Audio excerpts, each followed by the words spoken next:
Hey everybody, how's it going? So welcome back to Planet Coaster. This is Wilderview Mews, and this is the episode that we bring Phase 2 to a close. So whilst this park rose to fame a few decades ago, it's time to bring it right up to date. With this being the worst kept secret of the series, it's time to build a new gen, fresh for 2022, B&M Hyper.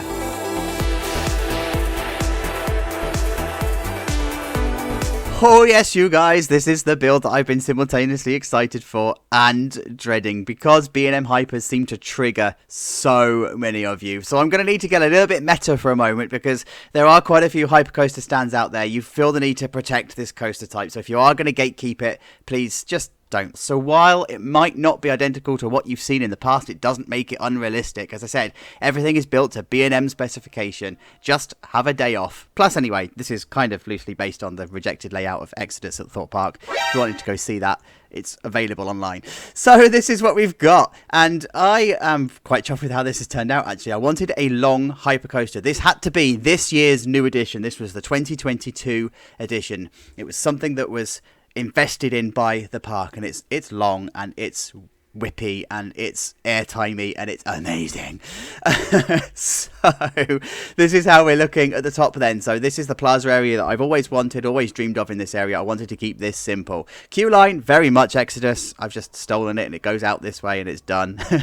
And then this is the station. I've got a ramp that's coming down this way. There's going to be photos underneath here, and there's going to be a gift shop, maybe some food in this area. Think about how we've done the arrow area. Very similar, and then all the exit just bleeds through this way. So in terms of layout, we come out of the station, round the curve, and then into the lift hill. This is set to 40 degrees and not 45 like Candymonium's is, because I needed to elongate this area because of this bit here. I'll talk about that in a moment. So it's 40 degrees, not 45 degrees, and it's set to 12 mile an hour, which is the same as Exodus would have been. First drop then is profiled as Exodus would have been, and that, out of interest by the way, sits somewhere between the profiling of Candymonium and Mako. So just like I did for the inverted drop coaster, it sits in the middle of two, and this is how it's looking on the profile. This bit here then, this is the first bit that you kind of go... Oh, by the way, I need to do custom supports on this, so this is looking a bit jank at the moment. But this is the first bit where you're like, oh, I don't know if that would fly in real life. It would, but I wouldn't want to be the person that would do the health and safety risk assessment for it. But I mean, if you can get away with having a queue underneath the Smiler at Alton Towers, then this is fine. And plus, this isn't the worst passover that you have on this coaster. So we come into then the first airtime hill. By the way, just to let you know, the game is going to stutter. We've spoken about it before. The park is now at that point. It's at the stutter point. So it comes into the first airtime hill, and then comes into the classic hammerhead turnaround. So yes, this one, by the way, is not profiled to Exodus. This one is profiled to the reverse of Mako. I was like, which one is it? It's the reverse of Mako. So anyway, hammerhead turn into another airtime hill, and then into an overbanked pass, or an overbanked turn. Wow, this is really tanking. Into an overpass this way. So this is very similar to Mako's, but it's not as tight. So Mako is like a 90 degrees, so it comes down this way, but it's profiled the same. So it's just overbanked and it comes this way. It's just, the idea is to kill all of the forces and stuff that you'd have here, right? So there we go. By the way, the key to all of your airtime hills, if you're doing a pretty decent hyper, is to have the speed at around 31 mile an hour for each crest of hill, or each bit. So you'll see that all of these are around 30 mile an hour. Then we're going to come down this way, and we come into another turnaround. So this one is profiled on Exodus's real turnaround, I believe. I don't remember offhand whether it actually Exodus comes down this way. Anyway, it doesn't matter. This is profiled on Exodus's, in the sense that it comes over the track and then underneath the track on itself. And I actually wanted to have a bit of interaction with the launch coaster here as well. Then it comes up into another airtime hill here. This one has a point no return block brake. We've spoken about this in the past. So yeah, point no return block brake, and then it comes into this turnaround here. Again, it's over the track, under the track. And of course, I do need to remove some of the scenery, by the way. I just wanted to show you how it sits on the actual on the actual skyline. This is another one of those risk assessment nightmares because it's underneath a queue where you've got stationary people. That's like the worst part of a risk assessment, but it's fine. It works in real life. Final airtime hill coming into this one, and then we come into a piece of track or a section of track that is designed purely to waste speed. So it comes into an overbanked turn here, and then it comes into another overbanked turn here, and then it sort of kills the speed just enough to then hit the final brake run. I did originally have a slightly different configuration. It came around this way. It just didn't work. It was just still hitting the brakes too hot. So this is just about acceptable. I mean, I did originally have a brake run here, and then had a longer part of the track going on, but I just decided not to. I decided to keep it as a point of no return, brake here, and then allowing it to continue. But this is how it's looking on the sightline, and this is exactly as I wanted it to be. And like I say, I need to do custom supporting and stuff. The supports aren't going to be staying, and I also wanted a bold color scheme, so I wanted it to be pink and orange. I was kind of testing the water with color schemes when I was doing the inverted coaster, so yeah, I'm glad that it sits nicely on the sight line. So this is how it is. I better do some more work. I'll see you in a minute. Alright then, you guys, so it's the middle part of the episode and I've got a lot to show you. I've been a busy little bee, and you know what? This coaster really is testing every ounce of my creativity, because there aren't that many obnoxious and intrusive hypercoasters out there. They all tend to live in their own little zones and sit happily on the sightline. This is cutting right through the middle of the park, so we're going to talk about that and why in a moment. But this is where we are, and I love how this is turning out. Like, you will not be surprised to know that we are channeling our attention towards Canada's Wonderland and Behemoth for our station here. But that's because I love the lattice effect, you know, like this lattice roofing effect on the station of Behemoth. So of course we're just going to come at it and steal it, right? But I just love how the support structure and everything for it works. So it's also, by the way, channeling some of the colour scheme from Titan in Reigate Lake. So we've seen all this before, and the station colours and whatever, all very feeling very familiar. I've changed the path here, by the way. It was the other way round, but I actually thought I wanted it to come down this way and go underneath it, because it means that I get to put some flowers and stuff in here and make this a bit more of a feature. So I kind of wanted that to come to life. Underneath here we do have photos, so loving how how it just sits underneath the station. Again, this is nothing new. We've used this elsewhere in the park in the Mine Train coaster, right? So we know that this concept, this principle, actually works and stuff. But yeah, we're we're all right here. And of course I've not put the screens in yet because I need to do the images and copy them across and stuff. So this is how we are. And in case you are wondering why I keep using the pink, the orange and the blue, which now feels like it's a bit overdone, it's because it's the channel colors. You know, it's like it's the channel colors. And then we come over to the gift shop. So the gift shop here, we're funneling someone else's coaster now. This is Fury 325. So I love that station building as it pokes out the side of the outside of the station. So this is what we're going for here. It's that pitched roof. It's that idea of just modernness, because this is a new coaster, right? It's a coaster that would be introduced this year. So we come inside here and it's just a shop. It's just a gift shop. I've made it actually functional. I do need to put the staff zone in somewhere so that the staff here don't run away. But, you know, inside here, we're keeping it modern, we're keeping it clean, we're keeping it fresh. We need to also do some touching up, but it's fine. It's okay for now. It's good to show you right now.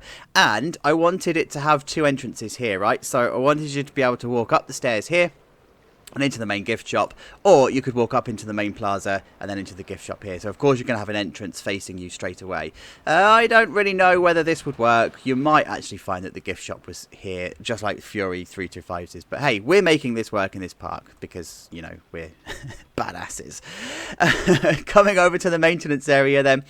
So this is Apollo's Chariot this time. But actually it's a typical B&M maintenance shed, right? So we do need to talk about clearance here. So you don't need a lot of clearance because you're not going to have guests on here. So you just need enough space to have the train fitting through the gap. So that means that you can keep this shed actually quite small, and that's what we've gone for here. So I'm all right with this. And then inside here, because the tread plates are lower down, this is plenty of clearance for actual workmen and stuff. So If you're going to collapse a train, you wouldn't do that in this workshop. You would actually do that from here, and you'd unload it onto a van or something from another side. So we are good to go. I'm not decorating underneath because I need a terrain change, and obviously we can't do boxed off terrain changes as such. So I'm keeping this like, just don't look down there. It's fine.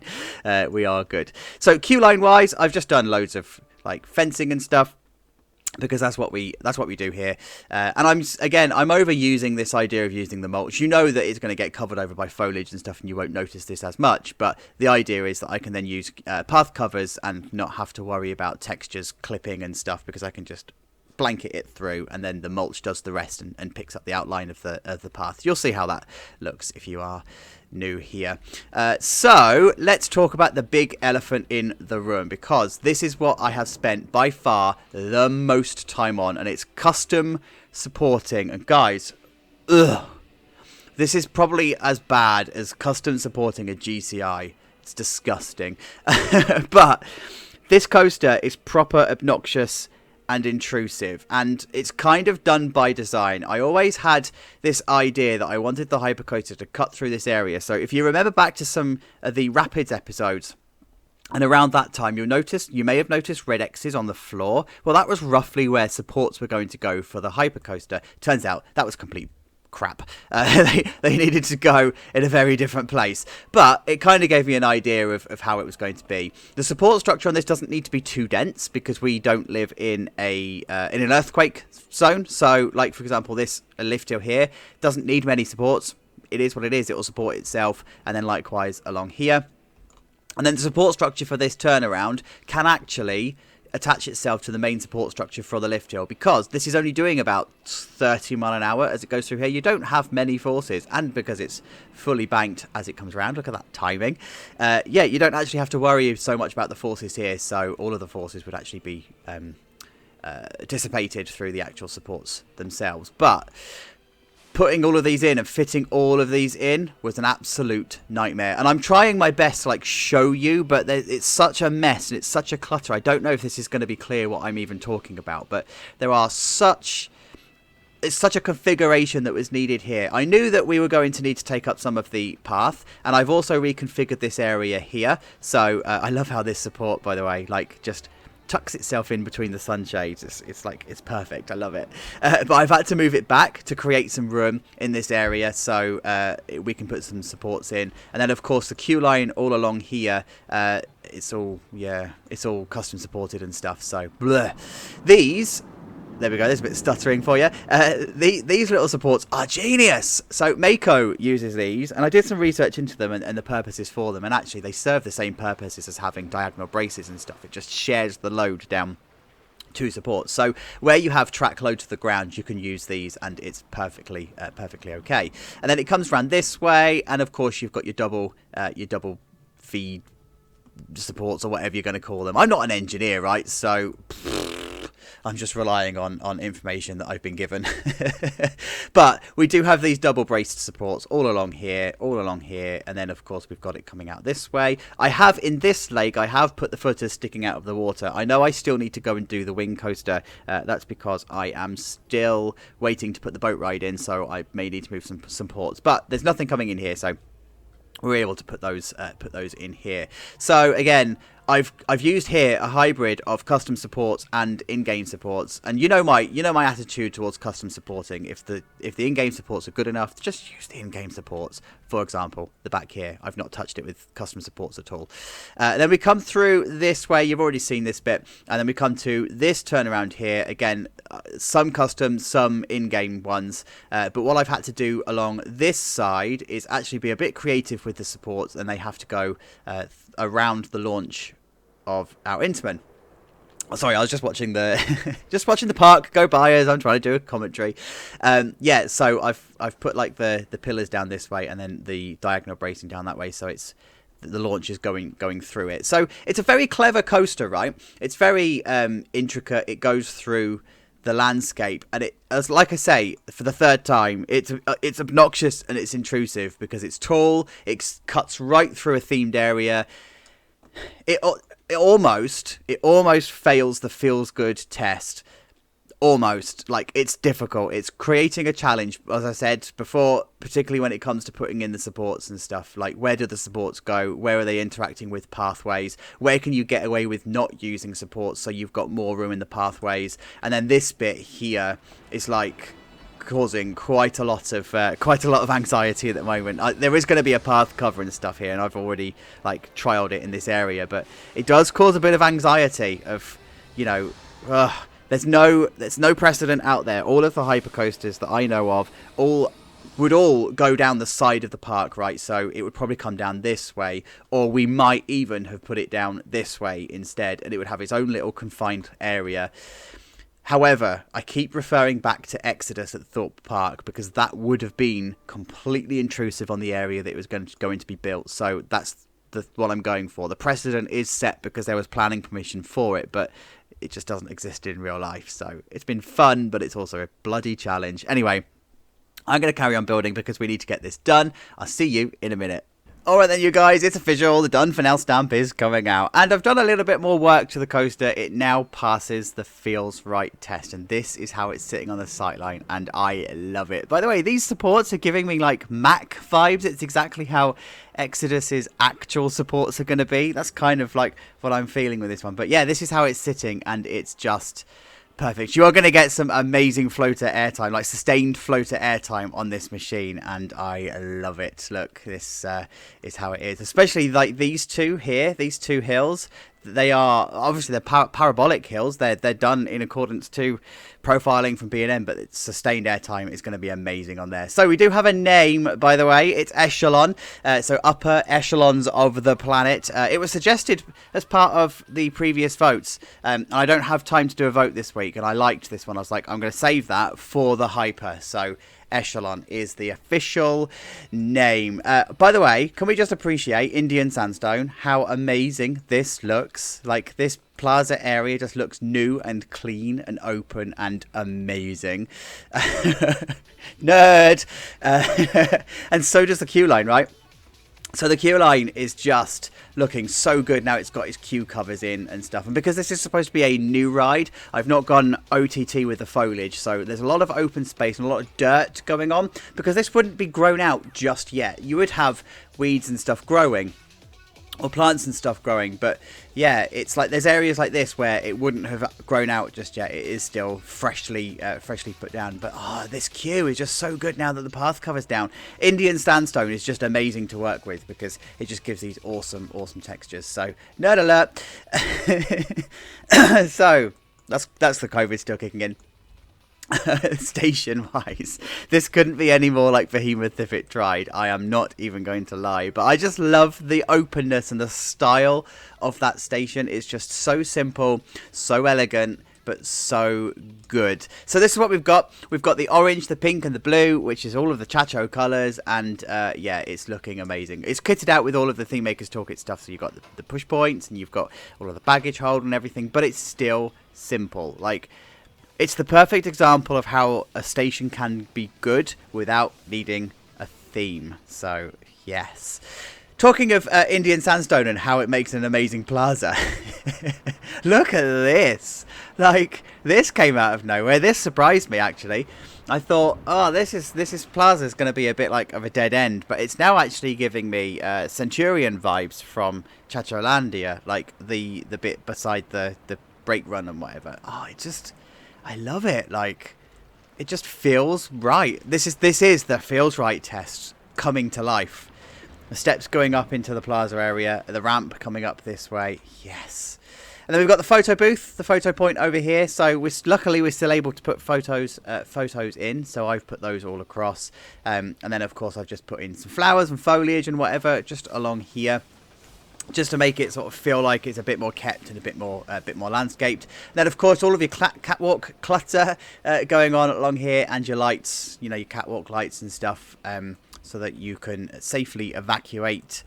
And then we've just got the brake run, so this is now also cluttered out. I've kept, again, this area weed-free because this would still be relatively new. So we're good to go here with catwalks and stuff. Nothing new in here. This is what it is. I think, well, that's really bad view. Let's try that again. There you go. So I think I do want to do some more work in here, but I've got a whole maintenance area touch-up episode to do, right? So I think I'm going to do some more here. Like, it needs floodlights, I think, along here. So watch this space. I do need to do some work, but I've got some stuff I need to get from the workshop, so there you go, spoiler alert. So inside the shop, touching up in here done. It's now pretty much as I wanted it to be as a shop, right? So it doubles up, by the way, as food and drink as well. But I've made it non-smelly stuff, so sandwiches and water. So yeah, it's not going to be smelly. And then this is the plaza area. This is some of the viewpoints. So far this episode, I've not given you any of like the viewpoints, and this is what I'm about to do. I'm about to walk you through some of the views that you are going to get on this coaster. So this is the first one, right? This is the first view that you get from the plaza area. It's looking awesome, right? Those supports are just so obtuse. It's like unbelievable. It's like this coaster, in fact, if you have a look on the sightline, this coaster is just offensively there. It's just like, bang, I am a roller coaster and I have been put here. And you're going to like it.